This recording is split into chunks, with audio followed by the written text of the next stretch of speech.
The blood in the snow was fresh. Elena Vasquez pulled her truck to a stop, windshield wipers fighting the relentless blizzard that had been pounding Colorado's mountains for 6 hours. She should have stayed home.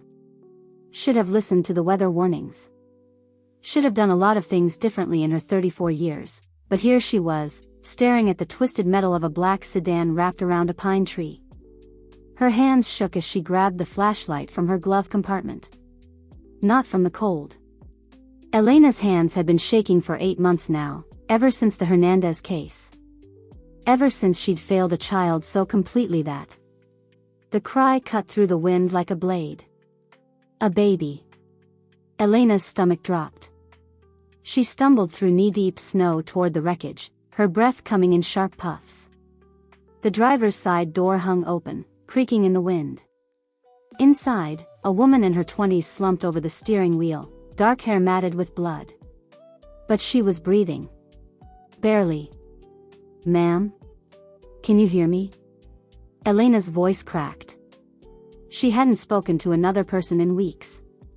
The woman's eyes fluttered open, beautiful green eyes now glazed with pain. Her gaze found Elena's face and something like relief flickered there. "Please." The word came out as a whisper. "My baby."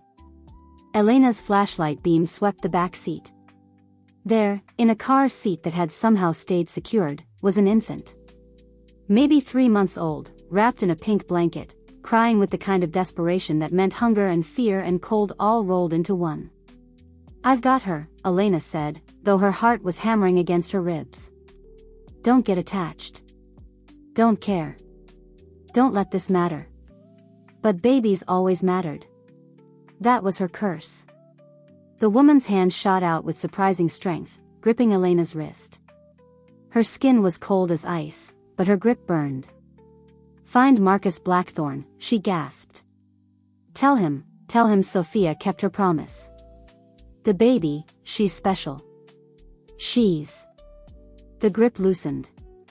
The green eyes went blank. Elena checked for a pulse she knew she wouldn't find. The wind howled around them, and in the back seat, the baby's cries were getting weaker. Hypothermia. Soon. Elena's hands moved without conscious thought, unbuckling the car seat, lifting the tiny bundle against her chest. The baby quieted immediately, nuzzling against Elena's jacket like she knew she was safe now. Like Emma had done, 8 months ago, before Elena made the worst decision of her professional life. "No," Elena whispered. I can't do this again." But the baby's breathing was already evening out, her small fist curled around Elena's finger. And Elena was walking back to her truck, buckling the car seat into the passenger side, turning up the heat to full blast. She pulled out her cell phone with shaking fingers. No signal. Of course. The storm had probably knocked out the nearest tower, and her cabin was 15 miles from civilization on a good day. Today, with 3 feet of fresh snow and roads that wouldn't see a plow until morning, they might as well be on the moon. Elena stared at the baby, who was sleeping now with the perfect trust of the innocent. She had dark hair like her mother, but there was something else. Something that made Elena's skin prickle with awareness she couldn't name. "Marcus Blackthorn," she said aloud, testing the name. It sounded familiar, but Elena hadn't watched the news or read a paper since her world imploded. For all she knew, he could be the president. The baby stirred, making soft sounds that went straight to Elena's heart like arrows. She put the truck in gear. The drive home took an hour through the storm. Elena's cabin sat at the end of a dirt road that barely qualified as one, surrounded by forest and silence and the kind of isolation she'd craved after everything fell apart. She'd bought it with her severance pay and her savings, planning to hide from the world until she figured out how to live with herself. She hadn't planned on this. Inside, Elena set the car seat on her kitchen table and really looked at the baby for the first time. Beautiful didn't cover it. The little girl had perfect features, skin like porcelain, and when she opened her eyes, they were the most unusual color Elena had ever seen. Almost amber, with flecks of gold that seemed to catch the light. Like a wolf's eyes. Elena shook her head. Too much isolation, too much guilt, Too much everything. She was losing it. The baby was hungry. Elena didn't have formula, didn't have diapers, didn't have anything a baby needed. But she had milk, and she had clean towels, and she had hands that remembered how to hold small bodies even when her heart tried to forget. She made a bottle with warm milk and a little sugar, the way her grandmother had taught her. The baby drank like she was starving, her tiny hands gripping Elena's fingers with surprising strength. "What's your name, sweetheart?"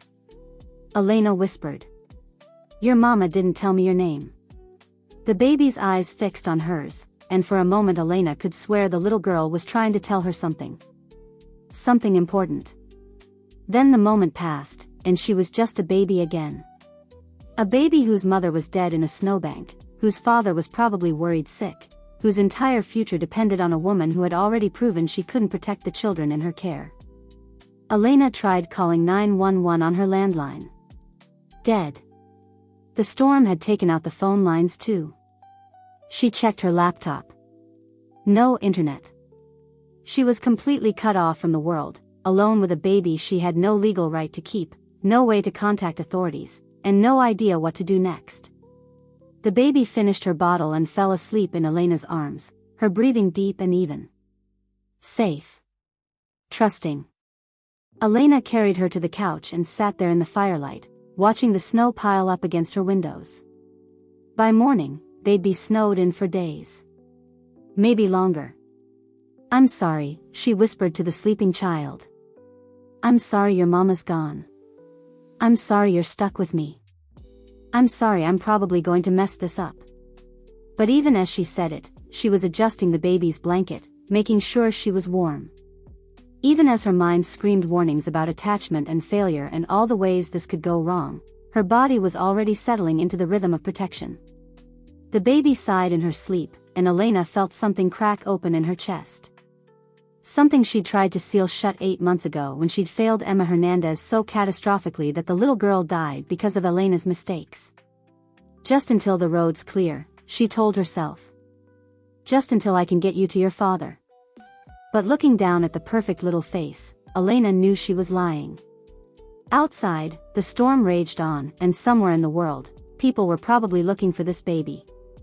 Important people, if the name Marcus Blackthorn meant what Elena thought it might. But for now, in this moment, there was just Elena and a baby with wolf gold eyes, and a silence that felt less like isolation and more like possibility. The fire crackled. The baby slept. And Elena Vasquez, who had sworn never to care about another child again, felt her heart starting to thaw. Chapter 2. The sound of helicopters broke through Elena's dreams. She jerked awake on the couch, the baby, she'd been calling her Lucy in her head, though she knew that wasn't her real name, still sleeping peacefully in the makeshift crib Elena had fashioned from a laundry basket. 3 days of feeding, changing, and caring for this child had settled into a rhythm that felt dangerously natural. The helicopters were getting closer. Elena moved to the window, pushing aside the curtain. Her breath caught. Black SUVs were making their way up her narrow mountain road, a convoy of them cutting through the snow like a funeral procession. Behind them came more vehicles. Sedans. Town cars. Even a limousine. Her hands started shaking again. Lucy stirred, making soft sounds that meant she'd be hungry soon.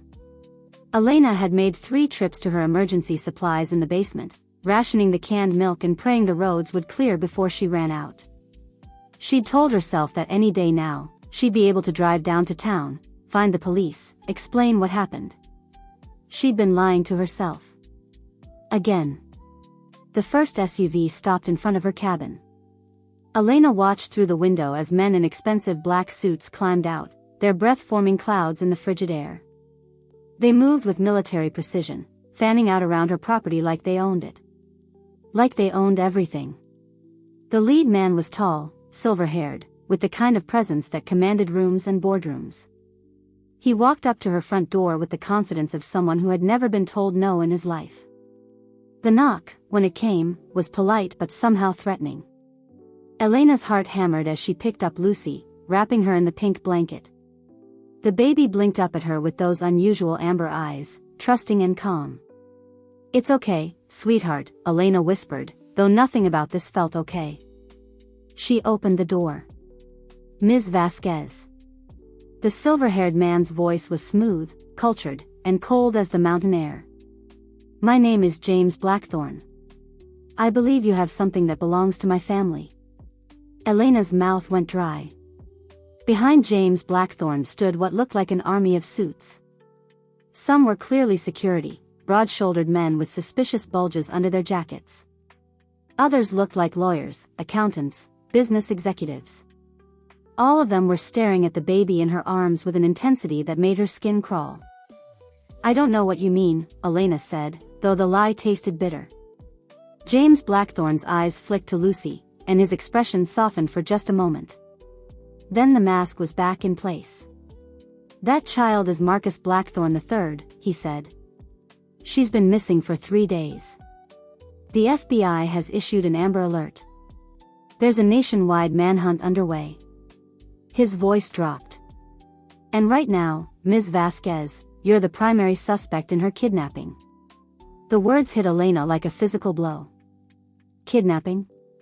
I found her. Her mother was dead. Yes, we know. Sofia Martinez, my nephew's companion. The way he said companion made it clear what he thought of the relationship. The question is, what were you doing on that road? How did you just happen to find them? Elena's mind raced. How could she explain that she'd been driving aimlessly, trying to outrun her own demons? That she'd been in the wrong place at the wrong time, or maybe the right place at the right time, depending on how you looked at it? The storm was predicted well in advance. No one with any sense would have been on that road. James stepped closer, and Elena caught the scent of expensive cologne and old money. Unless they were following someone. Unless they had reason to know exactly where to look. You're wrong. Elena clutched Lucy tighter, and the baby made a soft sound of protest. I didn't kidnap anyone. I saved her. From what? This came from a younger man who'd stepped up beside James. He had the same cold eyes, the same entitled bearing. Saved her from what, exactly? Elena looked past them at the crowd of suits still pouring out of vehicles. There had to be 50 men now, maybe more. All of them focused on her, on Lucy, with an hunger that made her stomach turn. Who are all these people? She asked. James followed her gaze. Business associates. Board members. Potential guardians. He turned back to her, and his smile was sharp as a blade. You see, Ms. Vasquez, my nephew Marcus Sr., died 3 days ago. Heart attack. Very sudden, very unfortunate. Elena felt the blood drain from her face. 3 days ago. The same night she'd found Sofia Martinez dying in the snow. Which makes this little one, James continued, reaching out as if to touch Lucy's face, the sole inheritor of the Blackthorn fortune. All of it. Approximately $12 billion, give or take a few $100 million. Elena pulled back, keeping Lucy away from his reaching hand. She's just a baby. She's the richest baby in America. James's eyes glittered. And according to Marcus's will, she needs a guardian. Someone to manage her interests until she comes of age. Elena looked again at the crowd of men surrounding her cabin. The pieces clicked into place with sickening clarity. They're not here to help her, she said. They're here for the money. Smart girl. This came from a heavy-set man with rings on every finger. The Blackthorn Empire needs guidance. Leadership. Someone who understands how to handle that kind of responsibility. Someone who can be trusted, added another voice. Someone with experience, said a third. Elena felt sick. These men were talking about Lucy like she was a prize to be won, a golden ticket to be claimed. Not a child who had just lost both her parents, who needed love and care and protection. Where's the FBI? Elena asked. If there's really a manhunt. They're being briefed, James said smoothly. We wanted to handle this delicately. Family business, you understand. No need for unnecessary drama or publicity. Elena understood perfectly. The Blackthorn family had enough money and influence to keep law enforcement at bay while they sorted out their succession plans. While they decided who would control Lucy's billions. While they decided what to do with the woman who'd inconveniently saved the child's life. "I want to speak to the police," Elena said. "The real police. Not your people." James's smile widened. "I'm afraid that's not possible right now. The roads, you understand. Still impassable after the storm. It could be days before anyone can get through." But they had gotten through. 100 men in expensive suits had somehow made it up her mountain in the middle of nowhere, but somehow the police couldn't. Lucy started to fuss, the way she did when she was hungry. Without thinking, Elena began the gentle bouncing motion that had become second nature over the past 3 days. The baby quieted immediately, nuzzling against her shoulder. The movement wasn't lost on the watching men. Elena saw several of them exchange glances, saw something that might have been surprise flicker across James Blackthorn's face. "She's attached to you," he observed. "I've been taking care of her." "Yes, but it's more than that, isn't it?" James tilted his head, studying them both. "She responds to you. Trusts you. That's unusual." Elena didn't like the way he said that. Didn't like the calculating look in his eyes.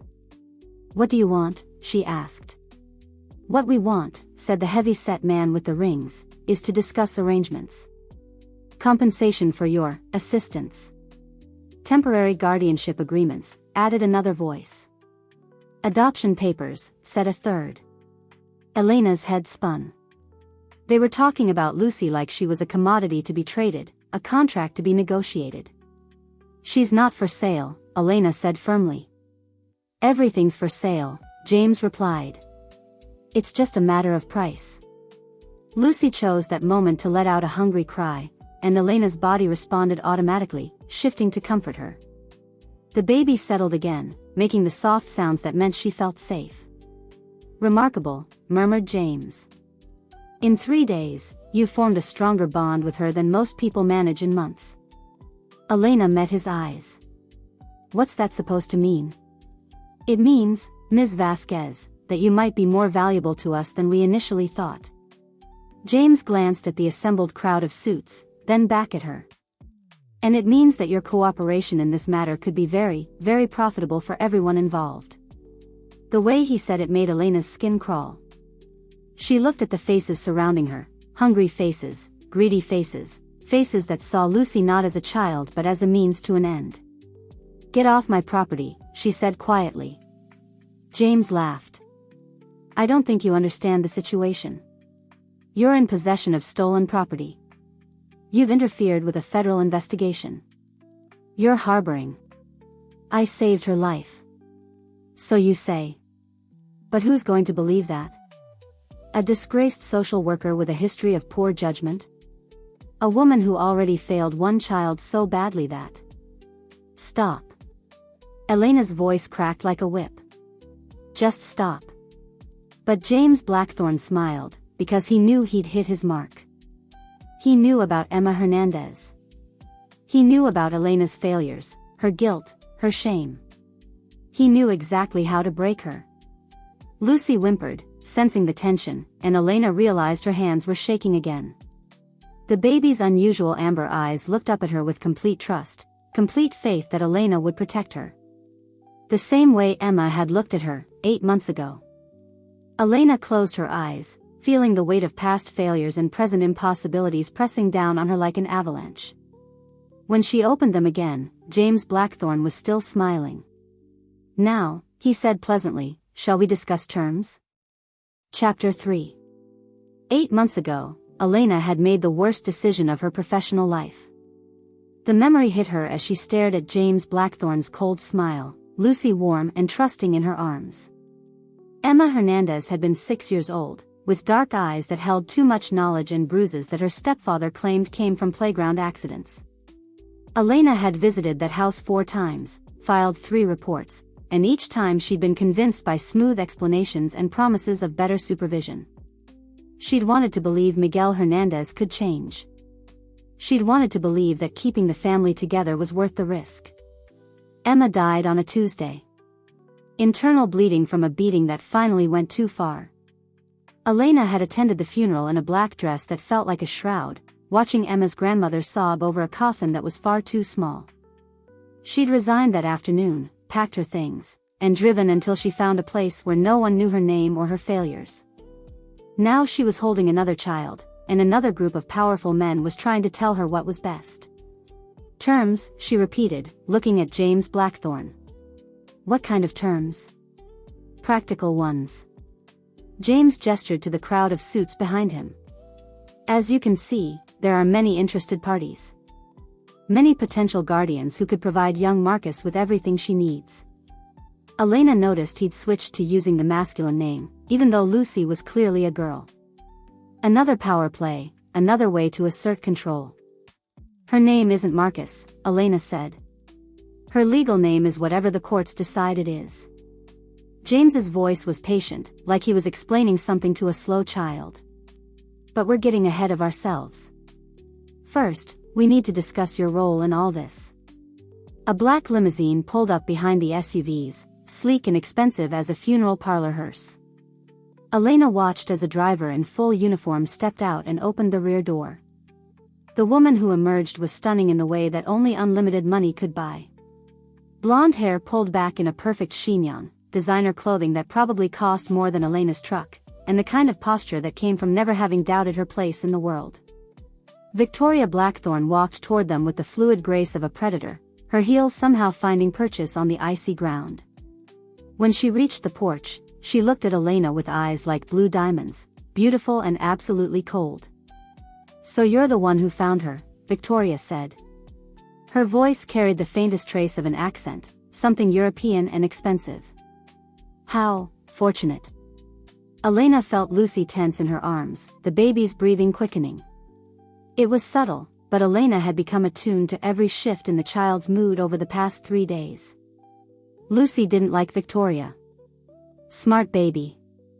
Mrs. Blackthorn, James said, this is Elena Vasquez. We were just discussing. I know what we were discussing. Victoria's gaze never left Elena's face. May I see her? Elena's arms tightened protectively around Lucy, and the baby let out a small whimper. She's sleeping. No, she isn't. Victoria stepped closer, and Elena caught the scent of expensive perfume mixed with something else. Something that made her skin crawl. She's watching me. Clever little thing, aren't you, darling? Lucy turned her face away from Victoria, pressing closer to Elena's chest. The movement was so clearly a rejection that even the watching suits seemed to notice. Victoria's perfect smile tightened. She's not very social, is she? She's been through trauma, Elena said. Her mother died in her arms. Yes, poor Sophia. Victoria's tone suggested she found Sophia's death more inconvenient than tragic. Such a shame. She was useful to my late husband. The way she said useful told Elena everything she needed to know about what kind of relationship Marcus Sr. had had with Sofia Martinez. Perhaps, Victoria continued, we could speak privately. Woman to woman? Elena looked at James, who nodded once. Of course. Gentlemen, perhaps you could wait by the vehicles while the ladies discuss family matters. The suits began to disperse, though Elena noticed several of them positioned themselves where they could still watch the cabin. James lingered for a moment, his eyes moving between Victoria and Elena with calculating interest. Don't take too long, he said. We have a great deal to accomplish today. When they were alone on the porch, Victoria's mask slipped slightly. Elena caught a glimpse of something raw underneath, grief, maybe, or fear. It was gone so quickly she might have imagined it. May I come in? Victoria asked. It's rather cold out here. Elena hesitated, then stepped aside. Victoria entered the cabin like she was surveying territory she already owned, her gaze taking in the modest furnishings, the makeshift baby supplies, the general air of someone living on the margins. Cozy, Victoria said, though her tone suggested the opposite. She settled onto Elena's couch like a queen granting an audience. "Please, sit. We have much to discuss." Elena remained standing, Lucy still in her arms. The baby had gone completely still, the way prey animals did when they sense danger. $50 million, Victoria said without preamble. Elena blinked. "Excuse me? That's what I'm prepared to offer you. $50 million, tax-free, deposited in whatever account you choose." Victoria opened her purse and withdrew a leather portfolio. "All you have to do is sign a few papers stating that you found the child abandoned, with no indication of her parentage or family connections. You disappear, start a new life somewhere far from here, and never mention the Blackthorn name again." Elena's mouth went dry. $50 million. More money than she could spend in 10 lifetimes. Enough to disappear completely, to start over somewhere no one knew about Emma Hernandez or her failures as a social worker. Enough to matter again. "Why?" Elena asked. Victoria's smile was sharp as broken glass. "Because, my dear, you're a complication we can't afford. The child's parentage is complex. There are questions of legitimacy, inheritance rights, legal standing. Your involvement muddles an already difficult situation." Elena looked down at Lucy, who was staring up at her with those unusual amber eyes. In the 3 days they'd been together, Elena had noticed things. Small things. The way Lucy's breathing sometimes became labored during feeding. The slight blue tinge around her lips when she cried too hard. The way she tired easily, sleeping more than most babies her age. Signs that any medical professional would recognize. Signs that suggested Lucy had a heart condition. "She needs to see a doctor," Elena said quietly. Victoria's expression didn't change. "I'm sure she'll receive the finest medical care money can buy. Once the guardianship issues are resolved. She needs to see one now. Today." Elena's voice grew stronger. "She has symptoms of a congenital heart defect. If it's not treated. You're not a doctor, Ms. Vasquez. You're a disgraced social worker with a history of poor judgment." Victoria's voice turned to ice. "I hardly think you're qualified to diagnose medical conditions." Elena felt heat rise in her cheeks. "I know what I'm seeing. What you're seeing is a perfectly healthy child who will inherit one of the largest fortunes in America. What you're seeing is your ticket to a better life than you ever dreamed possible." Victoria leaned forward. $50 million, Elena. Take it. Walk away. Let the professionals handle things from here." The baby made a soft sound, almost like a sigh. Elena looked down and saw that Lucy's lips had that faint blue tinge again. Her breathing was slightly labored, the way it got when she was stressed or tired. Elena's training kicked in. She adjusted Lucy's position, supporting her head and chest to make breathing easier. The blue tinge faded, and Lucy's breathing evened out. Victoria watched this exchange with calculating eyes. "You care about her," Victoria observed. "She's a baby." "Of course I care about her." "No, it's more than that." Victoria stood, moving closer. "You've bonded with her. Formed an attachment. That's unfortunate." Elena met her eyes. "Why is it unfortunate?" Victoria was quiet for a long moment, studying Elena's face. When she spoke again, her voice was softer, almost gentle. "Because attachment makes people do foolish things. It makes them ask questions they shouldn't ask. It makes them dig into matters that are better left buried." Elena's skin prickled with unease. "What kind of matters?" Victoria smiled, but it didn't reach her eyes. "The kind that could destroy families, Elena. The kind that could ruin lives and tear apart everything people have worked to build." She reached into her purse again and withdrew a photograph. It was old, creased at the edges, showing a young man with dark hair and familiar eyes. Elena's breath caught. "Do you recognize him?" Victoria asked. Elena's hands began to shake. She knew those eyes, that stubborn set to the jaw, the way he held his shoulders. She hadn't seen him in 5 years, not since he'd walked out on their family without a word of explanation. "Carlos," she whispered. "Carlos Vasquez," Victoria confirmed. "Your brother. Also known as the father of the child you're holding." The world tilted sideways. Elena sank onto her couch, clutching Lucy protectively. "That's impossible." "Is it?" "He worked for my husband's company. Security detail, initially, though he was promoted to more personal duties." Victoria's voice was clinical, detached. "Marcus became quite fond of him. Trusted him with sensitive matters. Including his wife's companionship when business kept him away for extended periods." Elena felt sick. "You're saying Marcus knew?" "Marcus knew everything that mattered to him. He chose to ignore what didn't." Victoria retrieved the photograph.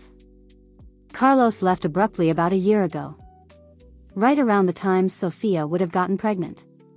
Lucy made a soft sound, and Elena looked down to see those amber eyes, Carlos's eyes, staring up at her. The resemblance was unmistakable now that she knew to look for it. "Why are you telling me this?" Elena asked. "Because I need you to understand what's at stake." Victoria sat back down, her posture perfect despite the bombshell she'd just dropped. "If the truth about the child's parentage comes out, it will destroy the Blackthorn legacy. It will call into question every business deal, every inheritance, every legal document Marcus ever signed. The empire he built will crumble." Elena's mind raced. If Lucy wasn't Marcus Sr.'s child, then she wasn't the rightful heir to the Blackthorn fortune. All those men outside, all those potential guardians, they were fighting over billions that didn't legally belong to the baby they were trying to claim. "Where is he?" Elena asked. "Where's Carlos?" Victoria's smile was sad and terrible. "No one knows. He disappeared the night Marcus died. Rather convenient timing, don't you think?" Elena looked down at Lucy, who was watching her with those two intelligent eyes. Carlos's eyes. Her brother's eyes in the face of a baby who might or might not be worth $12 billion, depending on which secrets came to light. A baby who definitely had a heart condition that needed immediate medical attention. A baby whose mother had died trying to bring her to safety. A baby who trusted Elena completely, even though Elena had already failed one child so catastrophically that the failure would haunt her forever. 50 million, Victoria repeated softly. Enough to disappear completely. Enough to start over somewhere beautiful and peaceful, where no one knows your name or your history. All you have to do is walk away. Elena's hands tightened around Lucy, feeling the baby's steady heartbeat against her chest. Steady but too fast, the way it got when her little heart was working harder than it should. Outside, car doors were slamming. Men's voices carried on the wind, discussing guardianship and inheritance and all the ways they could profit from one small child's fortune. Elena closed her eyes and made her choice. "No," she said quietly. Victoria's eyebrows rose. "No? She needs a doctor. Now. Today." Elena stood, Lucy cradled securely in her arms. "Everything else can wait." Victoria's mask slipped completely, revealing something cold and predatory underneath. "That," she said, "would be a very dangerous mistake." Chapter 4. Victoria's threat hung in the air like smoke from a funeral pyre. Elena stood in her small cabin, Lucy breathing rapidly against her chest, and felt the weight of impossible choices pressing down on her. Through the window, she could see the army of suits reorganizing themselves around the vehicles, their conversations growing more animated, more urgent. "You can't keep her from medical attention," Elena said, meeting Victoria's cold blue gaze. "That's child endangerment." Victoria's laugh was like crystal breaking. "Child endangerment? My dear Elena, you're an unmarried woman with no legal claim to this child, no medical training, and a documented history of professional failure. If anyone is endangering her, it's you." The words hit like physical blows, but Elena held her ground. Lucy's breathing was becoming more labored, the subtle signs that Elena had learned to recognize over 3 days of constant care. The baby needed help, and she needed it now. Mrs. Blackthorn. James appeared in the doorway, his expression carefully neutral. "We're ready to proceed." Victoria smoothed her perfect hair, her mask sliding back into place.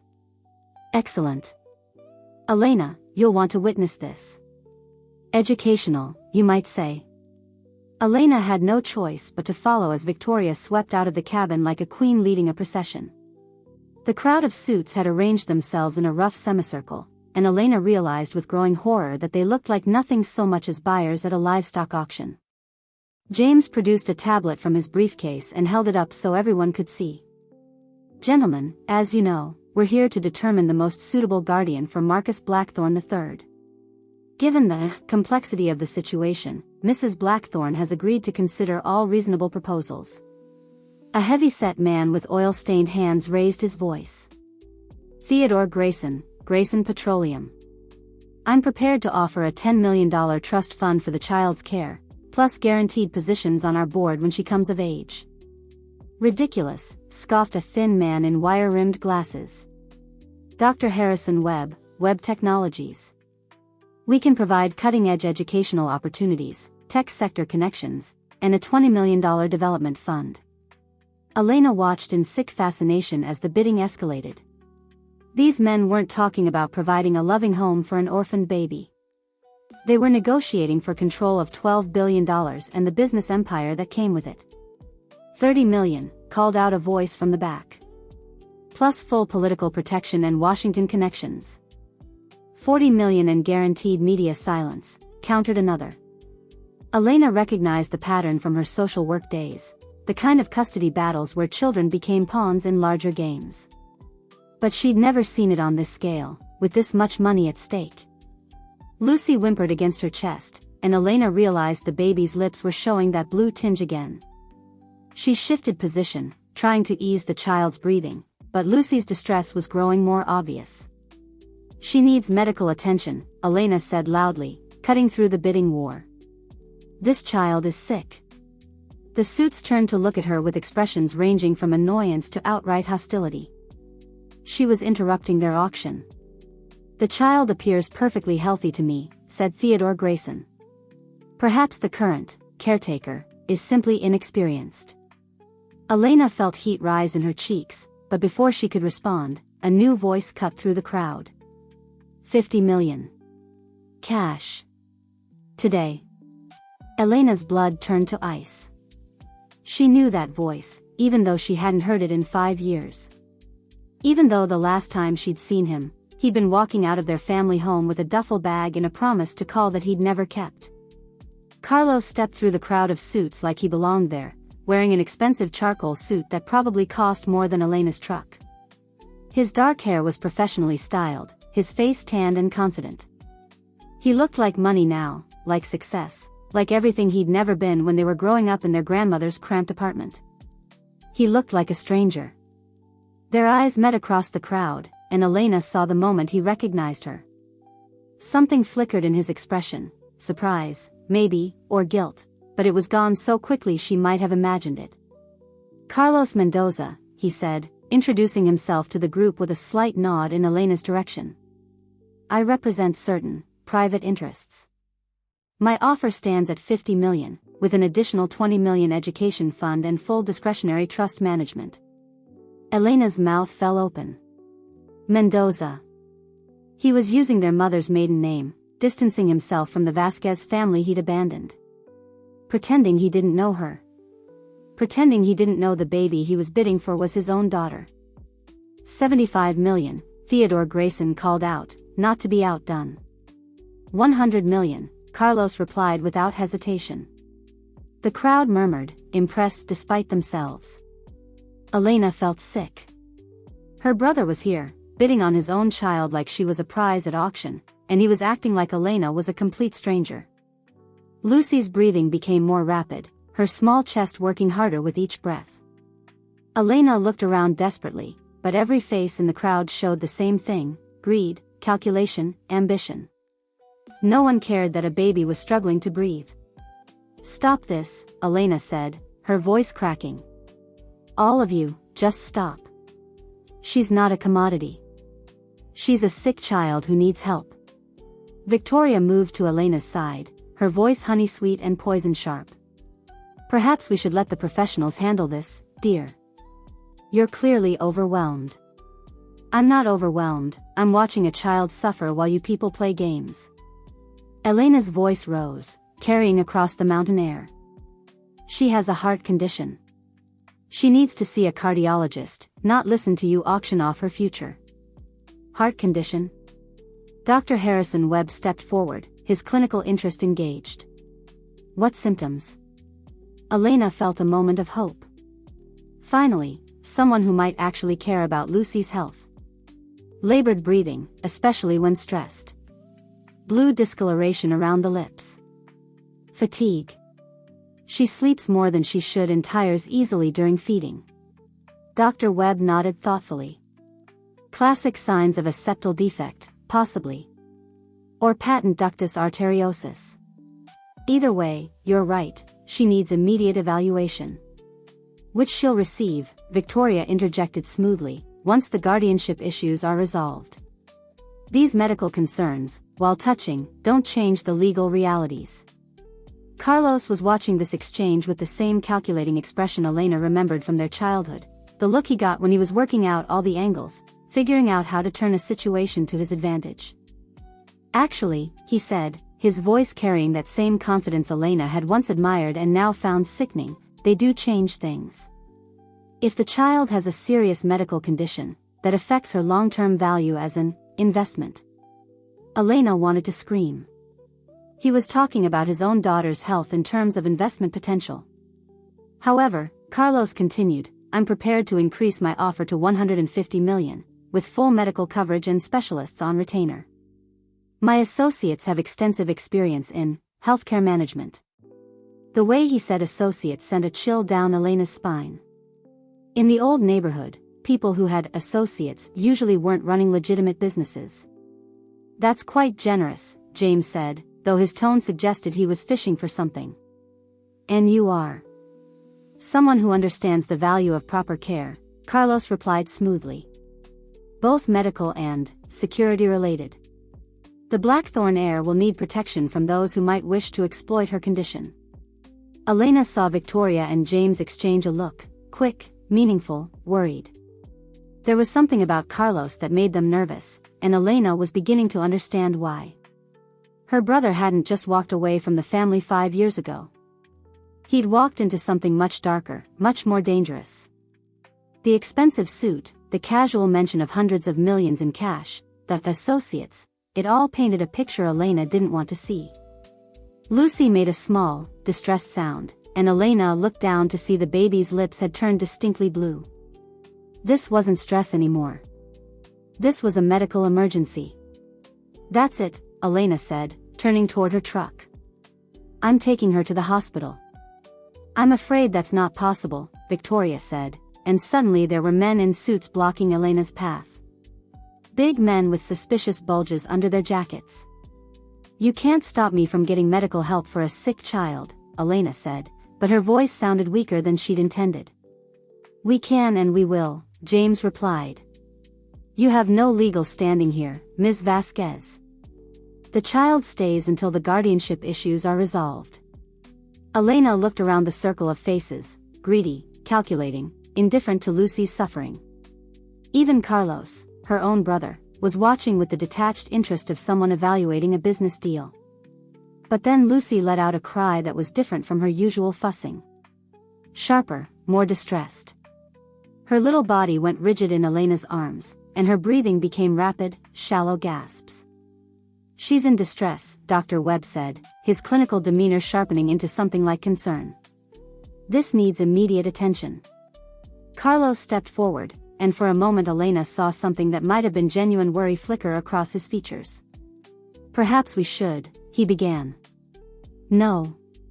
Victoria's voice cut through the air like a blade. The child is fine. Ms. Vasquez is simply being dramatic, trying to disrupt our proceedings. Elena stared at her in disbelief.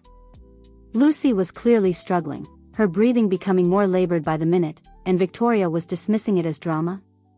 "What kind of mother are you?" Elena asked. Victoria's mask slipped for just an instant, revealing something raw and desperate underneath. "I'm not her mother," she said quietly. The words hung in the air like a confession. Elena saw James go very still, saw several of the bidders exchange glances. "What did you say?" Theodore Grayson demanded. Victoria seemed to realize her mistake. She straightened, composing herself, but the damage was done. "I meant," she began. "You said you're not her mother." Carlos's voice was sharp now, cutting. "But according to the documentation, you're Marcus Blackthorn's widow. The child's stepmother, at minimum." "Of course, I misspoke." "Did you?" Dr. Webb pulled out his own tablet, fingers flying over the screen. "Because I'm looking at public records here, and there's something very interesting about the timeline of your marriage to Marcus Blackthorn." Victoria went pale under her perfect makeup. Elena held Lucy closer, feeling the baby's rapid heartbeat against her chest. Something was happening here, something that went beyond custody battles and inheritance disputes. "What timeline?" James asked, though his voice suggested he already knew the answer wouldn't be good. Dr. Webb's smile was sharp as a scalpel. "According to these records, Marcus Blackthorn was already married when he wed Victoria. To a woman named Sophia Martinez. The marriage was never annulled, never dissolved." The silence that followed was deafening. Elena looked down at Lucy, whose unusual amber eyes were fixed on her face with perfect trust. Carlos's eyes. But also, she realized now, Sophia's eyes. The dying woman's eyes. Which means, Dr. Webb continued relentlessly, that Victoria Blackthorn's marriage was never legal. And if Sophia Martinez was Marcus's legitimate wife, and this child is theirs.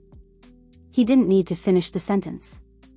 Elena could see the realization dawning on every face in the crowd.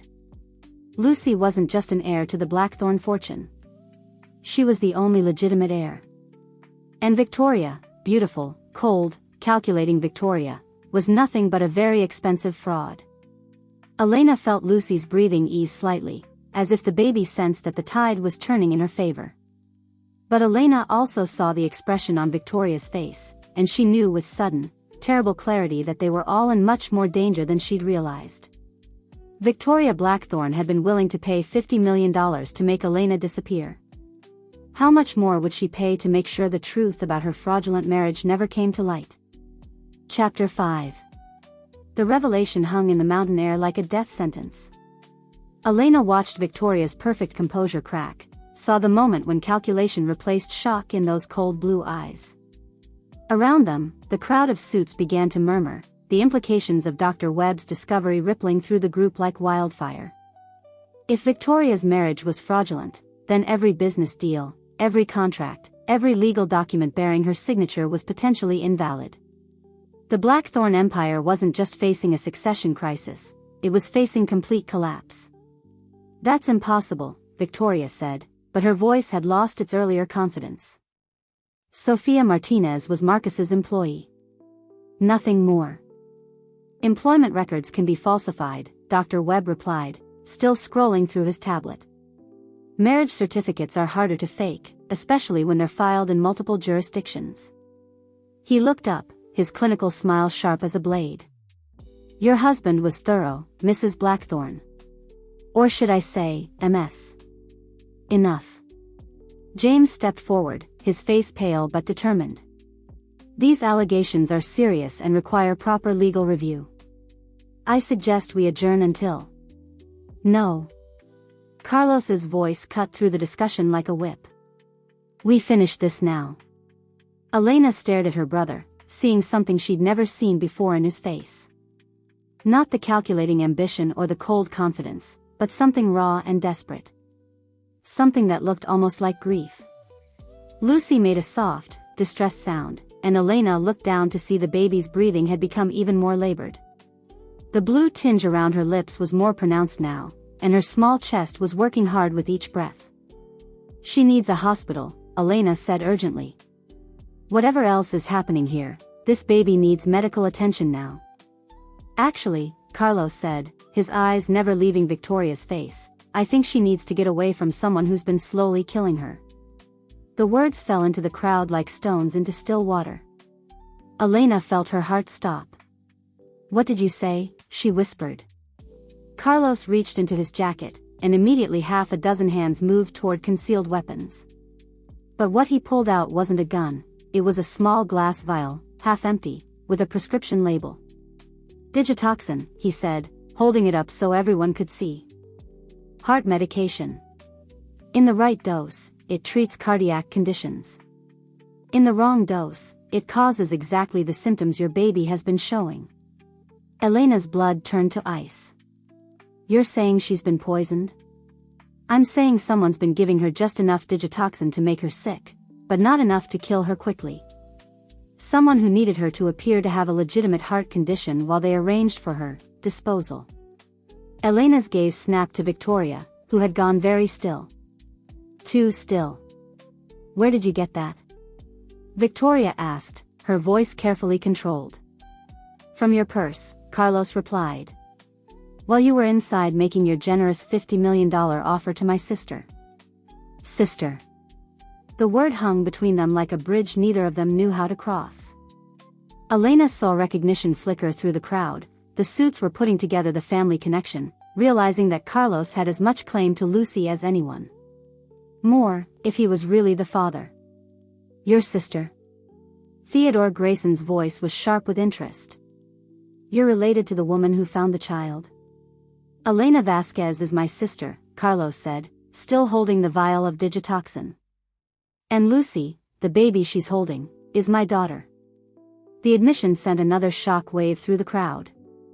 Elena felt Lucy's small body relax slightly against her chest, as if the baby somehow understood that her father had finally claimed her. But Elena's mind was reeling. If Carlos was Lucy's father, and Sofia Martinez was Marcus Sr.'s legitimate wife, then... Sofia was your wife, Elena said, the pieces clicking into place. Not your mistress. Your wife. Carlos nodded, his expression grim. We married 6 months before Lucy was born. Marcus knew about the affair, but he didn't know about the marriage. When he found out, he was, surprisingly understanding. Understanding? Victoria's laugh was bitter. He was furious. He threatened to destroy everything we'd built together. No, Carlos said quietly. He was heartbroken. He'd loved you, Victoria, despite everything. But when he learned about Sofia, about the baby, he wanted to do the right thing. He was going to acknowledge Lucy as his heir, even though she wasn't his biological daughter. He was going to set up a trust, ensure she was provided for.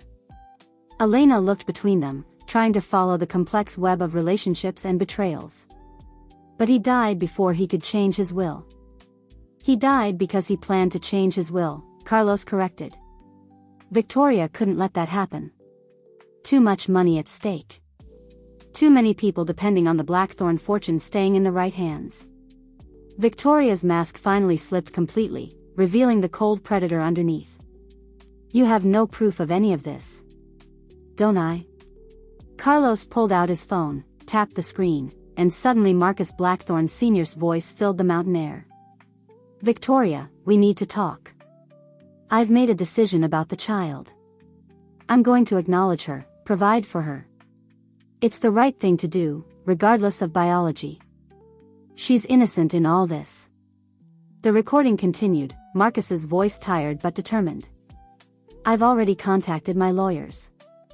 The will is being changed. Victoria, I know this isn't what you wanted, but... The recording cut off abruptly. That was the last conversation I had with Marcus, Carlos said. 3 days ago.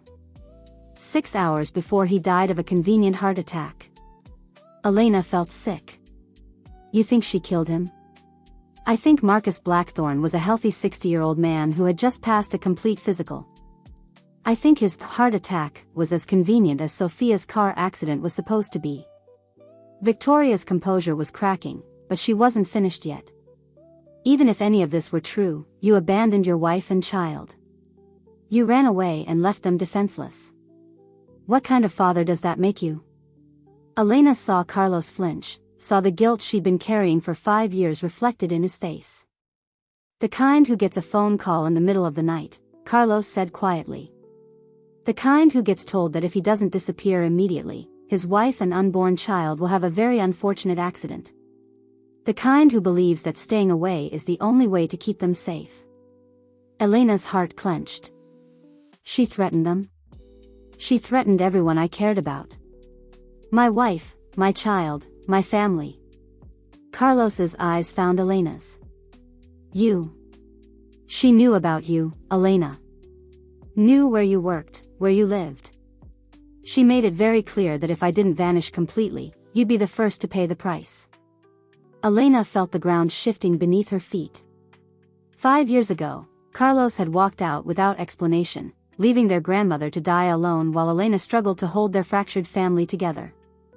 She'd hated him for it, blamed him for everything that had gone wrong in her life after that.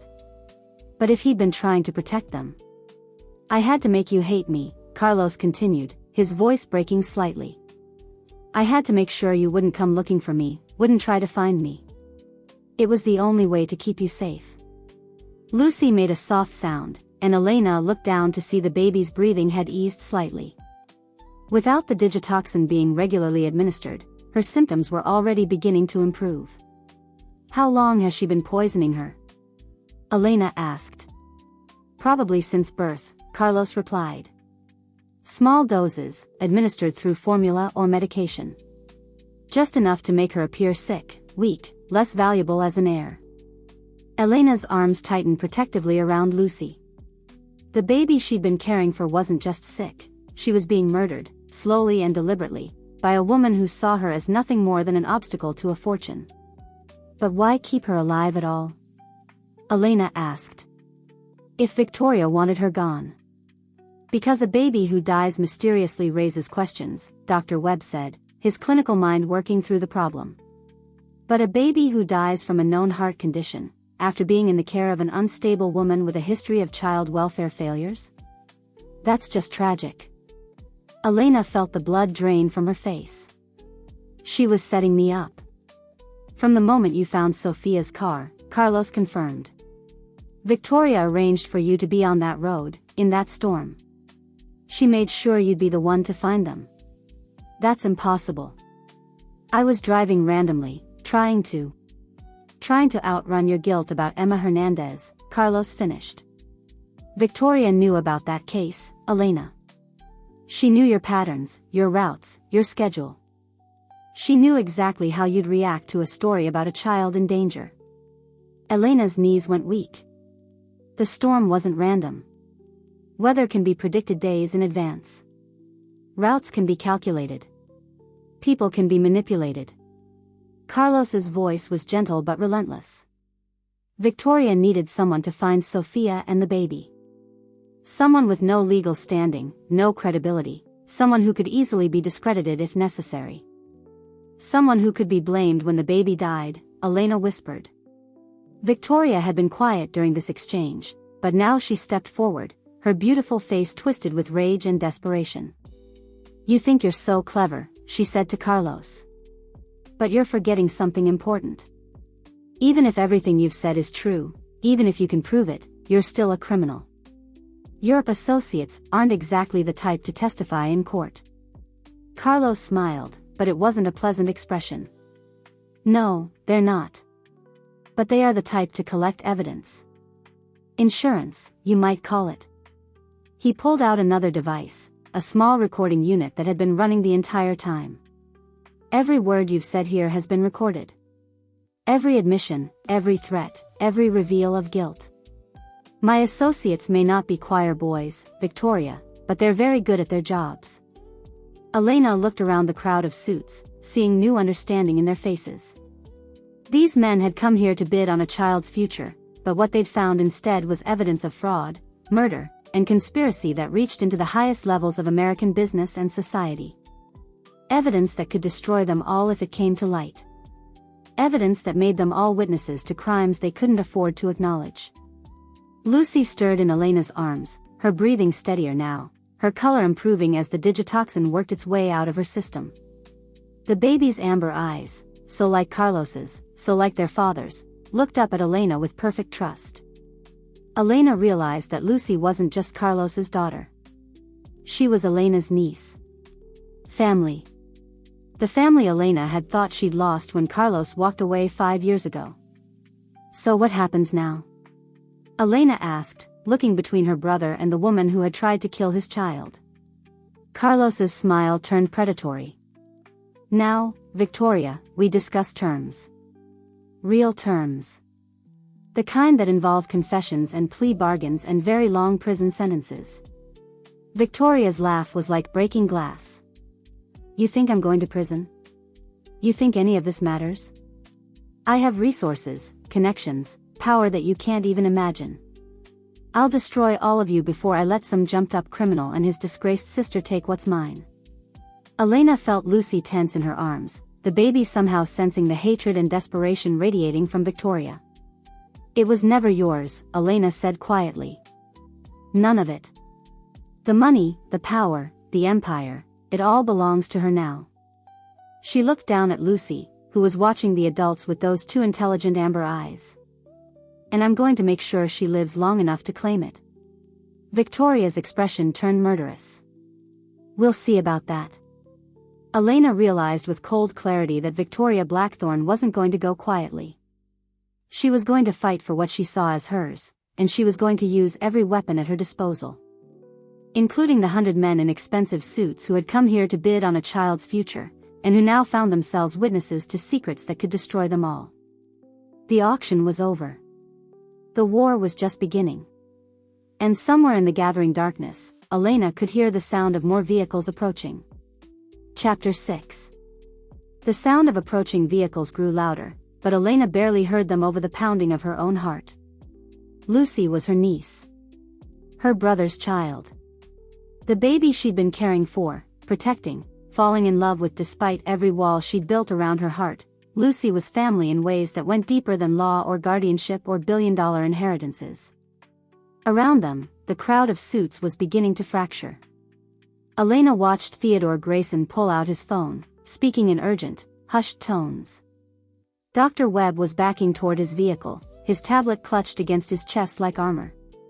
The revelation about Victoria's fraudulent marriage and Marcus Sr.'s real will had changed everything, and these men were calculating their exits as quickly as they could. Gentlemen, please, James called out, but his voice carried the desperate edge of someone watching his world collapse in real time. Let's not be hasty. There are legal processes, proper channels. Legal processes? Theodore Grayson laughed harshly. James, if even half of what we've heard today is true, every contract we've signed, every deal we've made with the Blackthorn Corporation could be invalid. I'm not waiting around for the SEC to figure that out. More men were moving toward their vehicles now, and Elena noticed that several of them were speaking into phones or earpieces. The word would spread quickly through whatever networks these people moved in.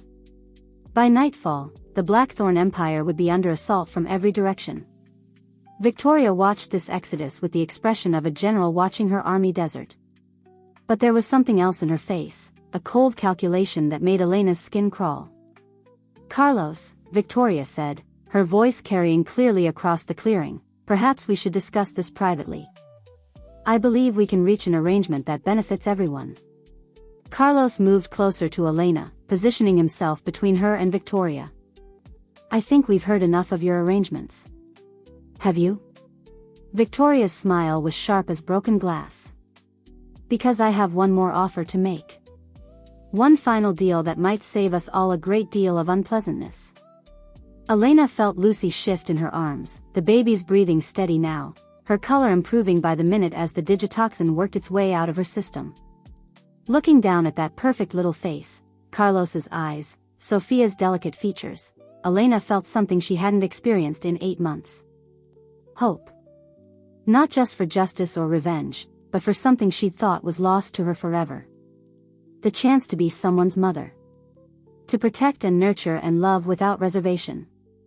To do it right this time. Elena, Victoria said, and there was something almost gentle in her voice now. You've been caught in the middle of something that was never your fight. You've suffered enough. Lost enough. Elena's attention snapped back to Victoria, wariness flooding through her. That tone, sympathetic, understanding, was more dangerous than any threat. What are you talking about? Emma Hernandez, Victoria said softly. The little girl you couldn't save. The reason you left your career, your life, everything you'd worked for. Elena's arms tightened around Lucy, and she felt Carlos tense beside her. Don't. She was 6 years old, wasn't she? Dark hair, serious eyes. She trusted you to keep her safe.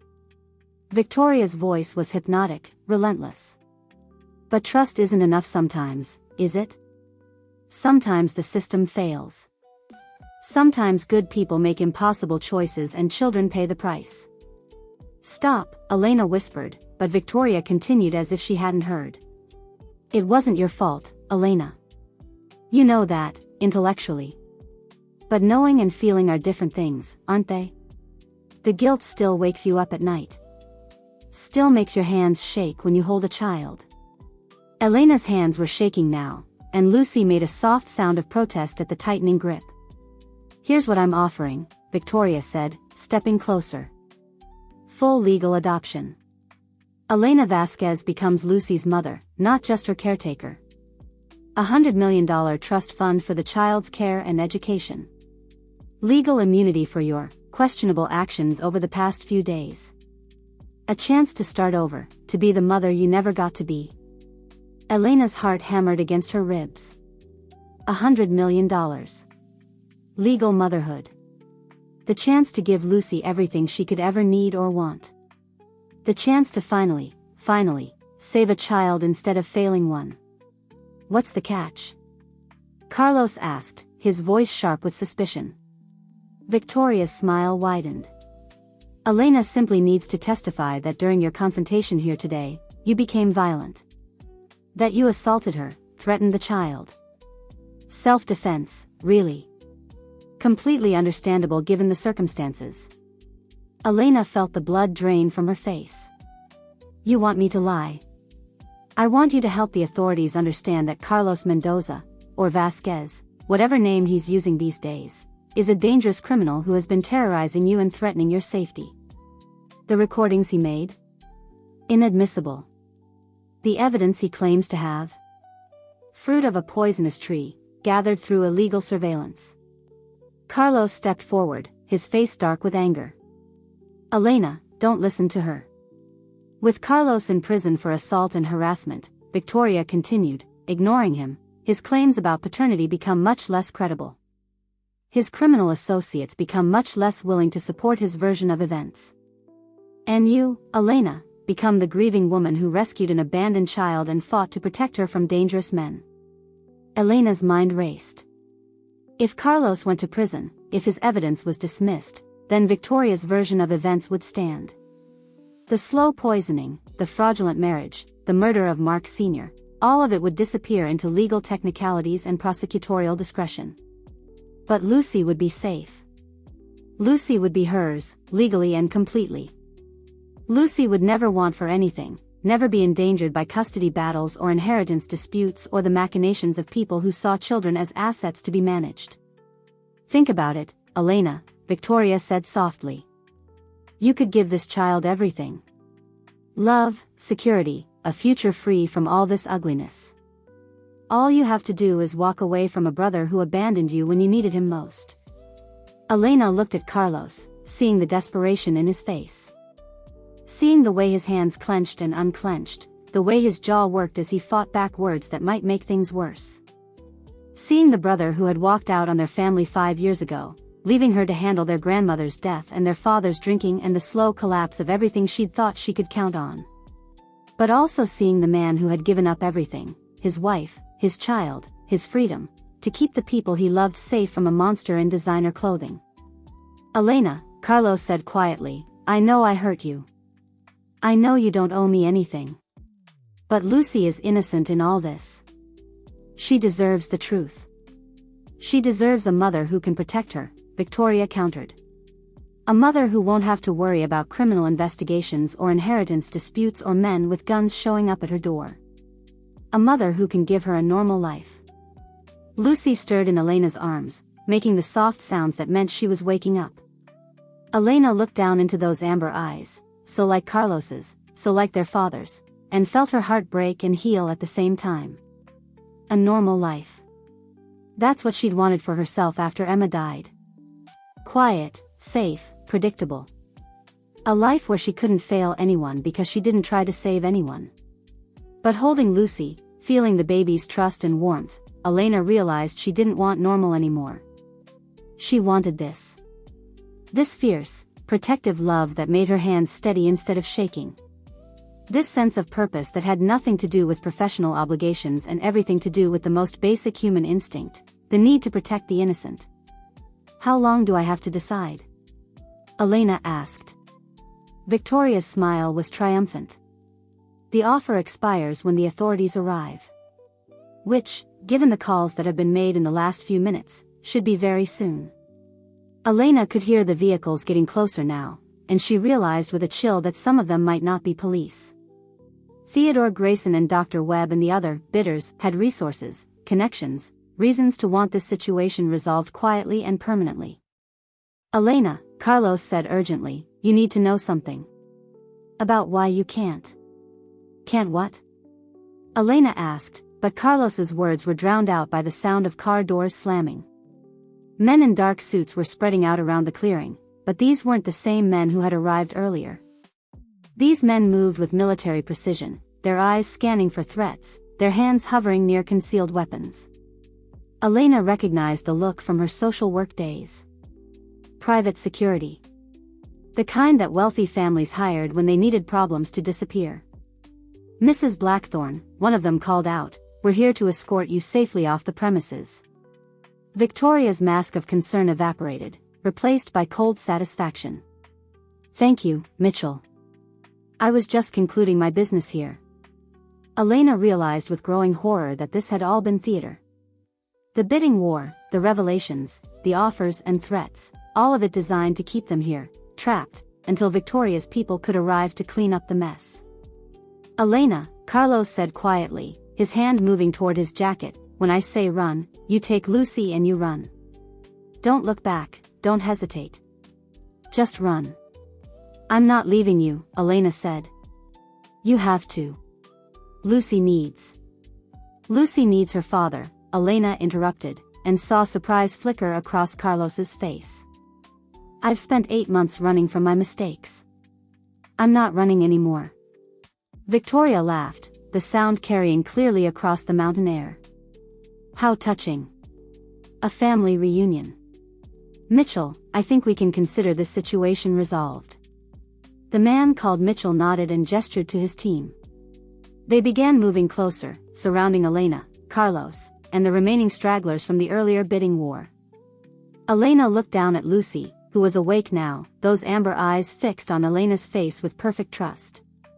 The baby had no idea that her life had been bought and sold, threatened and bargained over. She only knew that Elena was warm and safe and smelled like home. That's when Elena realized the truth Victoria had been dancing around all evening. This was never about the money, Elena said quietly. Was it? Victoria tilted her head, curious. What do you mean? You could have killed Lucy months ago. Could have arranged an accident, a sudden illness. Could have made her disappear completely. Elena's voice grew stronger as the pieces clicked into place. But you didn't. You kept her alive, kept her close. Why? Victoria's smile faltered slightly. Because you can't have children, Elena continued, the realization hitting her like a physical blow. You married Marcus for his money, but you stayed because you thought you could give him the one thing he wanted most. An heir. A family. Elena's voice cracked as the truth sank in. You can't have children, and neither can I. The silence that followed was deafening. Elena felt Carlos go very still beside her, felt the weight of a secret she'd never told anyone settling between them like a stone. Elena, Carlos said softly, what are you talking about? Elena looked at her brother, seeing the confusion and concern in his face.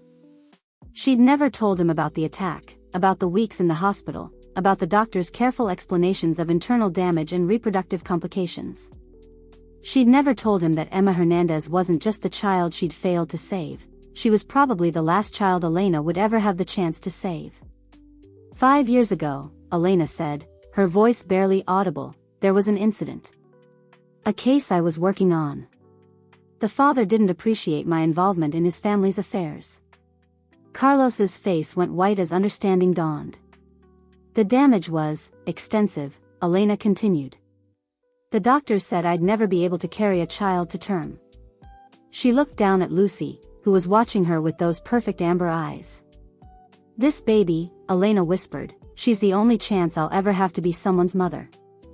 Victoria's laugh was like breaking glass. Well. It seems we have more in common than I thought, Elena.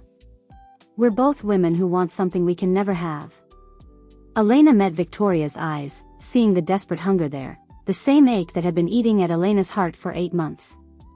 The difference is, Elena said quietly, I'm not willing to kill for it. Victoria's expression turned murderous. No. You're just willing to let your brother rot in prison for it. Elena looked at Carlos, seeing the pain and understanding in his face. Seeing the brother who had sacrificed everything to protect the people he loved, who was asking her to do the same thing now. Lucy made a soft sound, and Elena realized the baby was reaching for Carlos, her small fingers grasping toward her father. Elena made her choice. Mitchell, she called out to Victoria's security chief, I think there's something you should know about your employer. Victoria's eyes went wide with shock and rage. Elena, don't. She's been systematically poisoning this child for months, Elena said, her voice carrying clearly across the clearing. I have evidence. Recordings. Witnesses. Victoria's mask finally shattered completely, revealing the monster underneath. You stupid, sentimental fool, she snarled. You could have had everything. Everything. Elena smiled, feeling Lucy's small hand wrap around her finger. I already do, she said. That's when Victoria pulled the gun. Chapter 7. The gun in Victoria's hand gleamed like a promise of death. Elena's world narrowed to that single point of metal aimed at Lucy's small head. Around them, Mitchell's security team shifted, hands moving toward their own weapons, but Elena barely registered the movement. All she could see was the baby in her arms, all she could hear was Lucy's soft breathing, all she could think was that she had seconds to save her niece's life.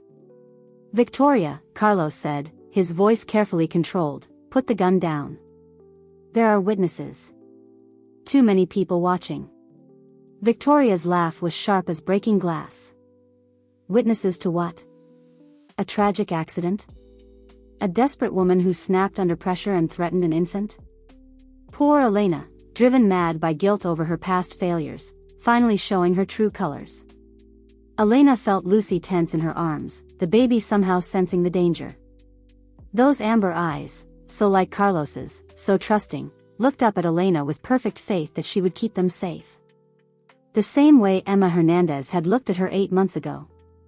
Everyone stay calm, Mitchell called out, his team spreading into a wider circle. Mrs. Blackthorn, perhaps we should. Perhaps you should shut up and let me handle this, Victoria snapped, never taking her eyes off Elena. You want to be a hero, Elena? You want to expose the truth? Fine. Let's see how heroic you feel when you're explaining to a jury why you kidnapped a baby and tried to extort money from her family. Elena's heart hammered against her ribs. Around the clearing, she could see the remaining bidders backing toward their vehicles, wanting no part of whatever was about to happen. Dr. Webb was already gone, Theodore Grayson was speaking urgently into his phone, and James Blackthorn looked like he was seriously considering cardiac arrest as a preferable alternative to witnessing a murder. Carlos, Elena said quietly, not daring to look away from Victoria's gun, whatever you're planning, do it now. Actually, Carlos said, and something in his voice made Elena's blood turn to ice, I think Victoria has a point. Elena's head snapped toward her brother, and what she saw in his face made her stomach drop. The desperation was gone, replaced by something cold and calculating. Something that looked disturbingly like the expression she'd seen on Victoria's face moments before. "Carlos?" Elena whispered. "You were always too idealistic, Elena. Too concerned with doing the right thing instead of the smart thing." Carlos's voice was gentle, almost apologetic. "You never understood that sometimes survival requires compromise." Elena felt the world tilt sideways. "What are you talking about?" "I'm talking about $12 billion, Carlos said, stepping closer to Victoria instead of away from her. "I'm talking about the kind of money that makes principles a luxury most people can't afford." Victoria's smile widened, and Elena realized with growing horror that she was looking at two predators who had found common ground. "You planned this," Elena breathed. "Both of you." "Not originally," Carlos admitted. "Originally, I thought I could play the grieving father, expose Victoria's crimes, claim custody of Lucy and the inheritance that came with her. But Victoria made me a better offer."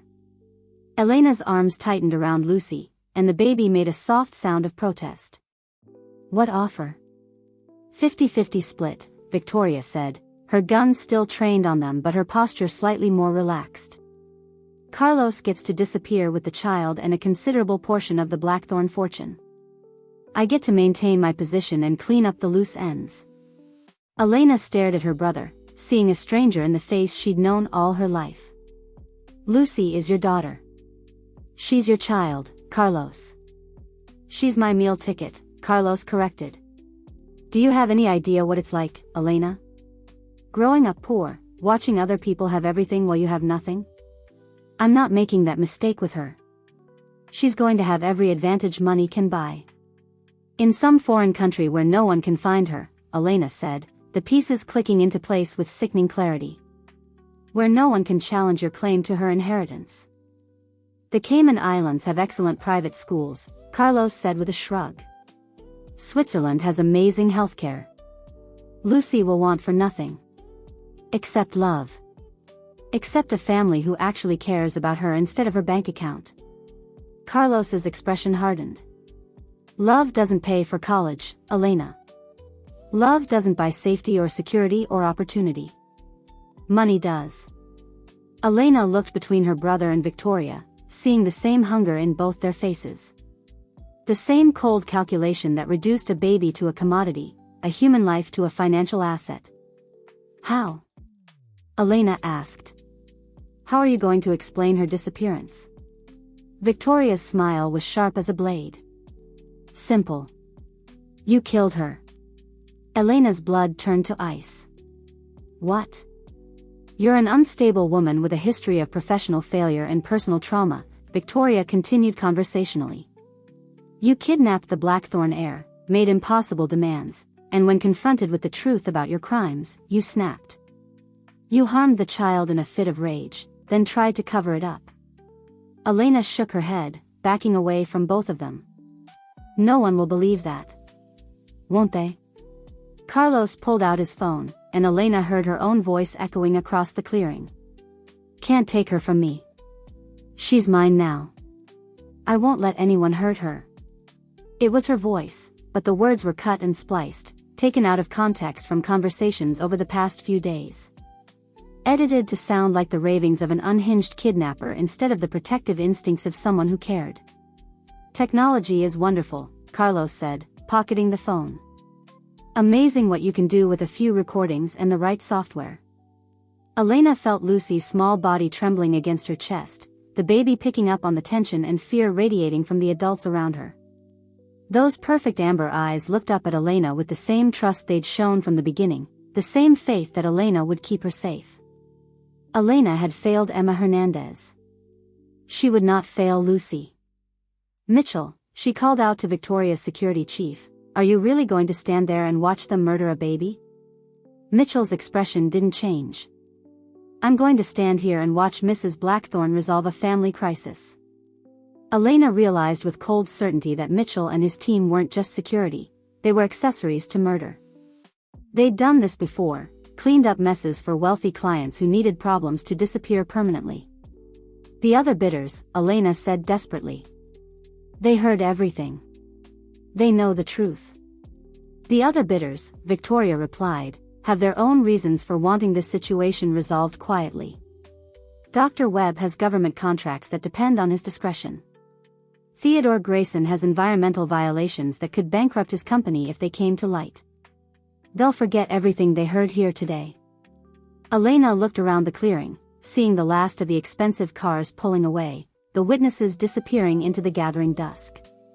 Soon, it would just be her, Lucy, Victoria, Carlos, and Mitchell's team. No witnesses. No help. No way out. There's just one problem with your plan, Elena said, her voice steadier than she felt. What's that? Victoria asked. You're assuming I'll go quietly. Elena spun and ran. She heard shouts behind her, heard Mitchell barking orders to his team, heard the crack of gunfire. But she was already into the tree line, Lucy clutched against her chest, branches whipping at her face as she plunged deeper into the forest. Behind her, she could hear pursuit, heavy footsteps crashing through the underbrush, men calling out coordinates, the systematic search of professional hunters tracking prey. Elena ran until her lungs burned, until her legs shook, until Lucy's crying echoed through the mountain air like a beacon for anyone following them. She found a fallen log and crouched behind it, trying to quiet the baby, trying to think. The forest stretched for miles in every direction, but Elena knew these mountains. She'd spent 8 months hiking these trails, exploring these valleys, learning every hidden path and secret refuge. If she could stay ahead of Mitchell's team until dawn, if she could reach the ranger station at the bottom of the mountain. Lucy's crying quieted, and Elena looked down to see the baby watching her with those intelligent amber eyes. For a moment, Elena could swear Lucy understood what was happening, understood that they were running for their lives. It's okay, sweetheart, Elena whispered. I won't let them hurt you. I promise. The sound of voices grew closer, and Elena forced herself to move deeper into the woods. Every step took her further from civilization, further from help, but also further from the people who wanted Lucy dead. She made it another quarter mile before she heard the helicopter. The searchlight cut through the darkness like a sword, illuminating patches of forest in stark white light. Elena pressed herself against a tree trunk, Lucy quiet in her arms, and watched the light sweep back and forth across the ground where she'd been standing moments before. They weren't just hunting her anymore. They were hunting her with military precision, with resources she couldn't hope to match. Elena closed her eyes and made a choice that broke her heart. She pulled out her cell phone. Miraculously, she had 2 bars of signal, and dialed 911. 911, what's your emergency? This is Elena Vasquez, she said quietly. I'm calling to turn myself in for kidnapping. The dispatcher's voice sharpened. Ma'am, can you repeat that? I kidnapped a baby. Marcus Blackthorn III. I'm in the mountains above Cedar Ridge, and I want to surrender.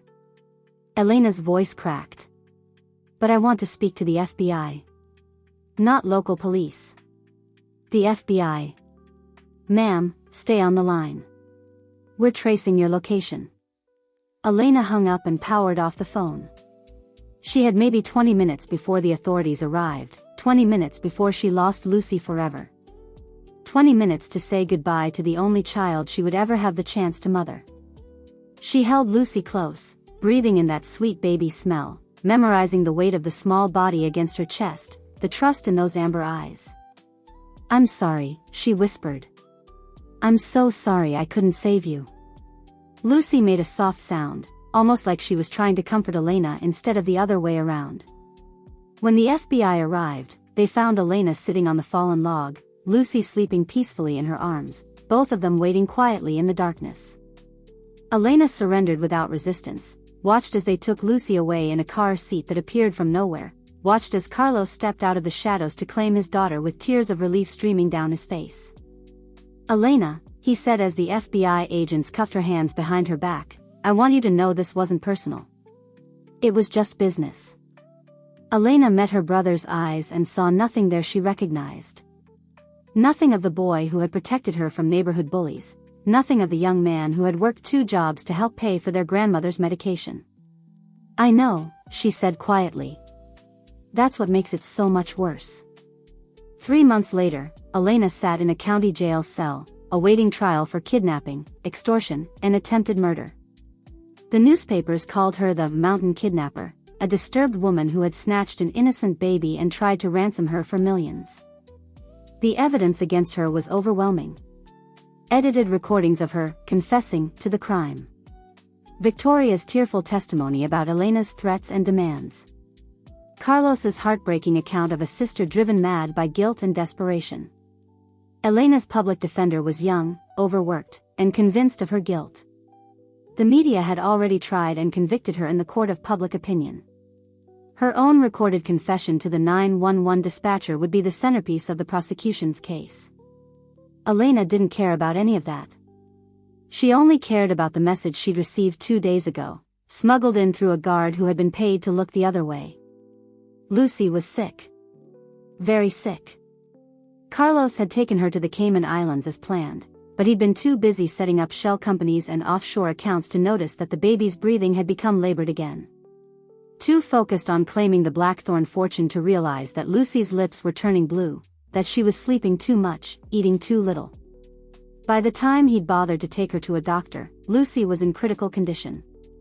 Congenital heart defect, the message said. Needs surgery immediately. But Carlos was refusing treatment that might leave paper trails, might draw attention to his location. He was willing to let his own daughter die rather than risk losing the fortune she represented. Elena sat in her cell, staring at the concrete wall, and felt something die inside her chest. Not hope, that had died the night she'd been arrested. Not love, she would always love Lucy, no matter what happened. What died was her faith in the fundamental goodness of people. Her belief that family meant something more than money, that blood was thicker than greed. Carlos had betrayed her in the worst possible way. Not just by abandoning her to take the blame for his crimes, but by proving that he'd never loved Lucy at all. She'd been nothing more than a winning lottery ticket to him, a means to an end. And now that ticket was dying, and he was too selfish to cash it in for the only thing that mattered, his daughter's life. Elena closed her eyes and tried to remember the weight of Lucy in her arms, the trust in those amber eyes, the soft sounds of contentment the baby had made when she felt safe and loved. Somewhere in the Caribbean, Lucy was dying alone, surrounded by strangers and medical equipment, crying for the woman who had cared for her during the 3 most important days of her short life. Elena put her head in her hands and wept for all the children she couldn't save. Starting with herself. Outside her cell window, storm clouds were gathering over the mountains, and Elena could hear the first rumble of thunder in the distance. The reckoning was coming. Elena only hoped she would live to see it. Chapter 8. The keys to Elena's freedom came at 3 in the morning, delivered by a man she'd thought she'd never see again. Detective Ray Morrison looked older than she remembered, his sandy hair graying at the temples, lines etched around his green eyes that spoke of too many sleepless nights and too many cases that ended badly. But his smile was the same, warm, genuine, the expression of someone who still believed in justice even when the system failed. "Hello, Elena," he said quietly, sliding the cell keys through the bars. "I think we need to talk." Elena sat up on her narrow cot, her heart hammering against her ribs. Ray had been the lead investigator on the Emma Hernandez case, the one who'd fought hardest to clear Elena of any wrongdoing. He'd also been the one who'd held her while she cried at Emma's funeral, who'd helped her pack her things when she resigned, who'd kissed her goodbye the night before she left Denver forever. "Ray?" Elena's voice cracked. "What are you doing here?" "Getting you out." He unlocked the cell door, his movements quick and efficient. "The guard shift changes in 10 minutes. We have maybe an hour before anyone notices you're gone." Elena stood on shaking legs, her mind struggling to process what was happening. "You can't do this. You'll lose your job, your pension." "Elena." Ray's hands cupped her face, and she saw the depth of emotion in his eyes. "I've spent 3 months investigating this case. Real investigating, not the railroad job the FBI put together. I know you didn't kidnap that baby. I know someone set you up." Elena felt tears prick at her eyes, the first tears she'd shed since her arrest.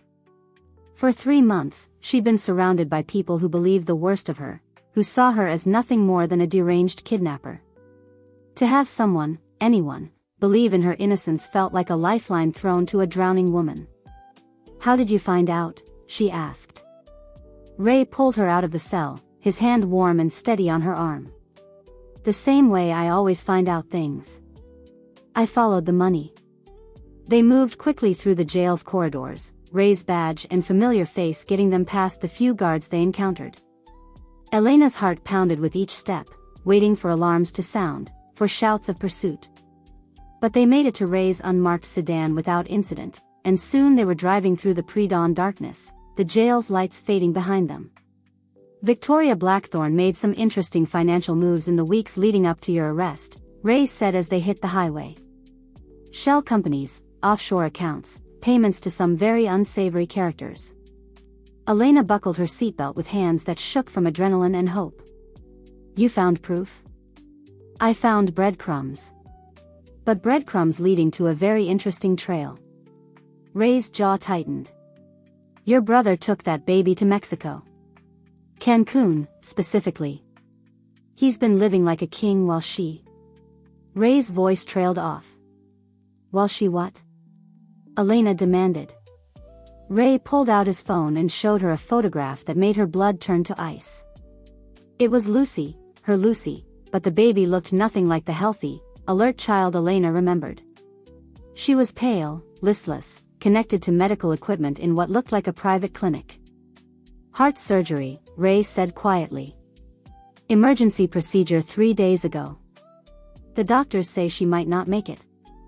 Elena felt the world tilt sideways. He let her get that sick. He's been more concerned with setting up his new identity and claiming his inheritance than taking care of a sick baby. Ray's voice was tight with controlled anger. "Elena, I've seen a lot of bad parents in my line of work, but this..."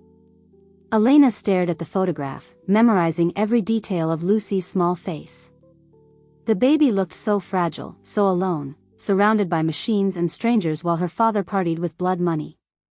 "We have to get her," Elena said. "We will." Ray's hand found hers, squeezing gently. "I've already made arrangements. Private plane, medical team on standby. We'll bring her home." Elena looked at this man who was risking everything for her, who'd believed in her innocence when no one else would, who'd come to rescue her from a nightmare that seemed to have no end. "Why?" she asked. "Why are you doing this?" Ray's smile was sad and tender. "Because I love you, Elena. I loved you 8 months ago when you left Denver, and I love you now. Because some fights are worth having, even when you can't win." Elena felt her heart crack open, all the walls she'd built around it crumbling in the face of such pure, selfless devotion. Ray Morrison was everything Carlos wasn't: honest, brave, willing to sacrifice for the people he cared about. "I love you too," she whispered, and saw his face light up with joy. They flew to Mexico in a chartered jet, Elena's freedom measured in hours rather than years for the first time in months. Ray had contacts in Mexican law enforcement, people who owed him favors, and by the time they landed in Cancun, they had a plan. Carlos was living under the name Marcus Delgado now, having assumed a completely new identity with forged papers and unlimited resources. His mansion sat on a cliff overlooking the Caribbean, isolated and heavily guarded, the perfect place for a man who needed to stay hidden while he waited for his daughter to either recover or die. "He's got at least 6 men with him," Ray said, studying the mansion through binoculars. "Professional security, probably ex-military." Elena didn't care if he had 60 men. Lucy was in there, fighting for her life while Carlos played kingpin with stolen money. "There's another way in," she said, pointing to the cliff face below the mansion. "Service entrance for the staff. I can get in that way." "Elena, this isn't a rescue mission. This is evidence gathering. We need to document his crimes, build a case." "That baby doesn't have time for due process," Elena interrupted. "She's dying, Ray. Every minute we waste here is a minute she doesn't have." Ray studied her face, seeing the determination there, the fierce maternal instinct that had driven her to risk everything for a child who wasn't even hers. Okay, he said finally. But we do this smart. We get the baby, we get the evidence, and we get out. No heroics. Elena nodded, but she was already thinking about Lucy's small face in that hospital bed, about the trust in those amber eyes, about the promise she'd made to keep her safe. She'd already failed that promise once.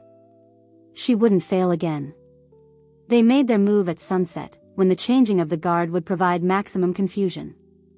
Elena slipped in through the service entrance while Ray created a distraction at the front gate, and within minutes she was inside Carlos's stolen paradise. The mansion was obscene in its luxury: marble floors, crystal chandeliers, artwork that probably cost more than most people made in a lifetime. All of it paid for with Lucy's blood money, built on the foundation of a child's suffering. Elena found Lucy in what had once been a master bedroom, now converted into a private medical suite. The baby lay in a hospital crib, connected to monitors and 4 lines, her breathing shallow and labored. But her eyes were open, and when she saw Elena, she made a soft sound that might have been recognition. "Hey, sweetheart," Elena whispered, her hands shaking as she reached for the baby. "I'm here. I'm going to take you home. I wouldn't do that if I were you." Elena spun around to find Carlos standing in the doorway, a gun in his hand and a smile on his face that she didn't recognize. This wasn't her brother anymore, this was a stranger wearing his skin, corrupted by money and power until nothing human remained. "Hello, Elena," he said conversationally. "I have to admit, I'm impressed. Breaking out of jail, tracking me to Mexico, very resourceful. Very stupid, but resourceful." Elena positioned herself between Carlos and Lucy's crib. "She's dying, Carlos. Your daughter is dying, and you're throwing parties while she suffers." Carlos shrugged. "Children die every day. The world is full of children. But there's only one Blackthorn fortune." Elena stared at him in horror. "She's your daughter. She's my investment. And frankly, she's been a disappointing one. The heart surgery alone cost me $2 million. If she doesn't recover, I might actually come out ahead if she doesn't." Elena felt bile rise in her throat. "You're talking about murdering your own child. I'm talking about cutting my losses." Carlos moved closer, the gun steady in his hand. "But you've complicated things, Elena. Your escape, this rescue attempt, it's going to draw attention I can't afford." Behind Carlos, Elena saw movement in the hallway. Ray, moving with the silent precision of a trained investigator, positioning himself for a clean shot. "The Blackthorn fortune is cursed," Elena said, trying to keep Carlos talking. "Everyone who touches it becomes something monstrous. Look what it's done to you." Carlos laughed. "It's made me rich. It's made me free. It's given me power that our father never dreamed of. It's made you a child killer. It's made me practical." Carlos raised the gun, aiming at Elena's chest. "I'm sorry, sister. But some sacrifices are necessary for the greater good." The gunshot echoed through the mansion like thunder. Carlos staggered backward, surprise flickering across his face as he looked down at the spreading red stain on his chest. He turned toward the doorway, seeing Ray standing there with his service weapon drawn. "Detective Ray Morrison, Denver PD," Ray said calmly. "You're under arrest for child endangerment, fraud, and attempted murder." Carlos's laugh was wet with blood. "You think you've won? You think this changes anything?" He stumbled toward the open balcony doors, his movements unsteady but determined. Elena realized with horror what he was planning. "Carlos, don't. The money's already gone," he gasped. "Transferred to accounts you'll never find, hidden in trusts that don't exist on paper. Even if she lives, Lucy will never see a penny of it." He reached the balcony railing, blood streaming down his shirt, his face pale but triumphant. "And neither will you." Carlos threw himself over the railing before either Elena or Ray could stop him. His scream echoed off the cliff face for what seemed like forever before ending in sudden, final silence. Elena rushed to Lucy's crib, gathering the baby into her arms with infinite care. Lucy's eyes focused on her face, and Elena could swear she saw recognition there, relief, the knowledge that she was safe at last. "It's over, sweetheart," Elena whispered. "I've got you. You're safe now." But even as she said it, Elena knew it wasn't true. Victoria was still out there, still claiming to be Marcus Sr.'s widow, still controlling what remained of the Blackthorn Empire. The legal battles were just beginning, and Lucy would be caught in the middle of them for years to come. Ray appeared at her shoulder, his face grim. "Elena, we need to go." Carlos's security team heard the gunshot. "They'll be here soon." Elena nodded, but as they prepared to leave, she saw Ray reach for something on Carlos's desk, a tablet showing bank account information, financial records, the digital trail of the stolen fortune. And she saw something in his eyes that made her blood turn to ice. "Greed." "Ray?" Elena said quietly. He looked up at her, and for just a moment, his mask slipped. Elena saw calculation there, ambition, the same hunger she'd seen in Victoria's face and Carlos's eyes.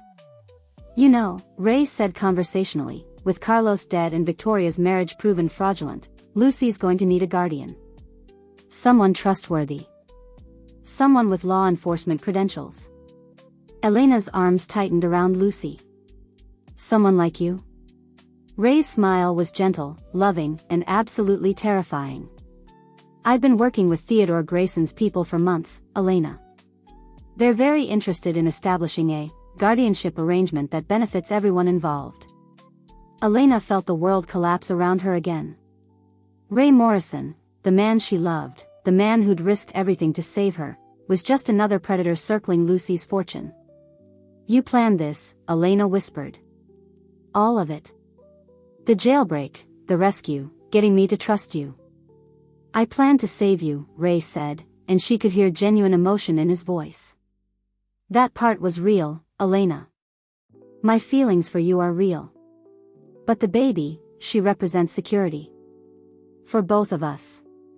A future where we never have to worry about money again." He reached for Lucy, his hands gentle but implacable. "Give her to me, Elena.